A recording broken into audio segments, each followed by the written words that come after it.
Folks, let's bring in QI Research, their CEO and Chief Strategist, Danielle DiMartino Booth.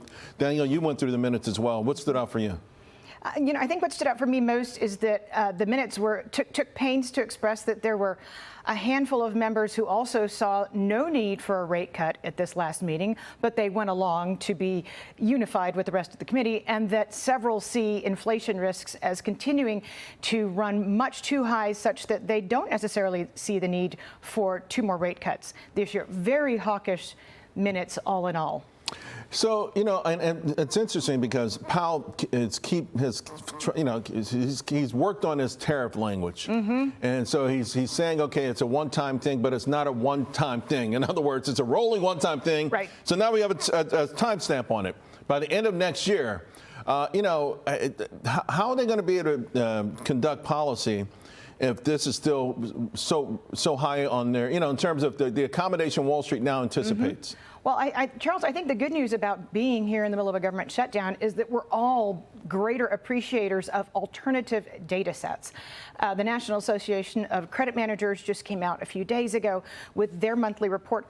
They're seeing accounts unable to, they're seeing tons of accounts where they cannot do collections. Right. They're seeing bankruptcies rise. They actually said it's not the tariffs. It's a lack of demand. In fact, our clients have said this. It's not the tariffs. They're actually not even able to pass along higher costs to their own customers, much less, and that's inside the business food chain, much less pass them then on through directly to consumers.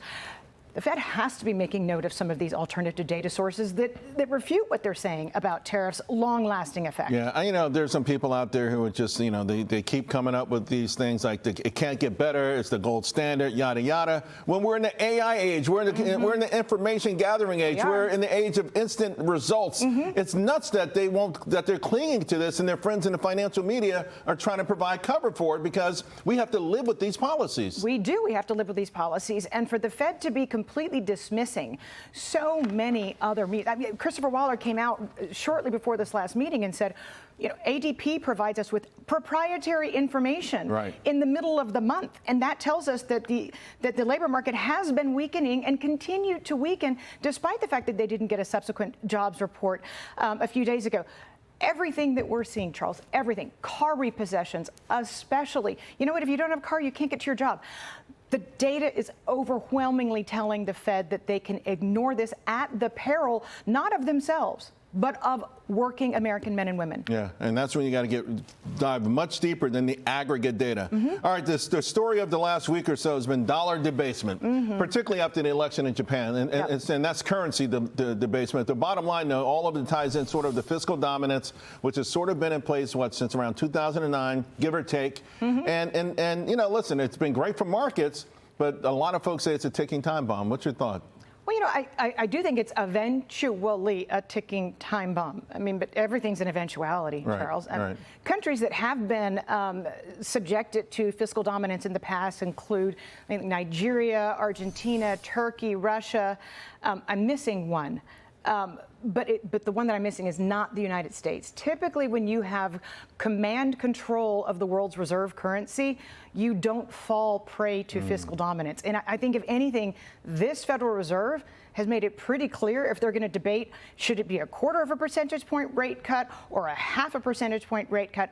I don't think we're going to zero anytime soon and monetizing the debt. That's not the signal that they're sending. I got less than a minute to go, but gold up, the S&P up at the same time, huge. It's never really happened this way before, going back to 50 years, the correlation. Is that, I don't know how to read it. So how do you interpret that? Some people say, oh man, something real scary. That's like that chart on the screen now is ominous for many people on Wall Street, and I'm a little confused. Okay, but the prior instances were pre-social media. I mean, gold is a meme stock right now. And gold has been discovered by the sell side, which is never a good sign, Charles. Usually they're the last to come in and say, you know what, after ignoring this particular asset class for generations, all of a sudden we're going to have it become part of our asset allocation. I think gold's a little extended here. It is a absolute holding position. It's the place to hide in times of uncertainty. But when something like this starts to act like a meme stock, you got to be a little concerned. So you're a little bit more concerned that gold may be ahead of itself right now? A little ahead of itself. Danielle, great seeing you. Same here, Charles. Thank you very much.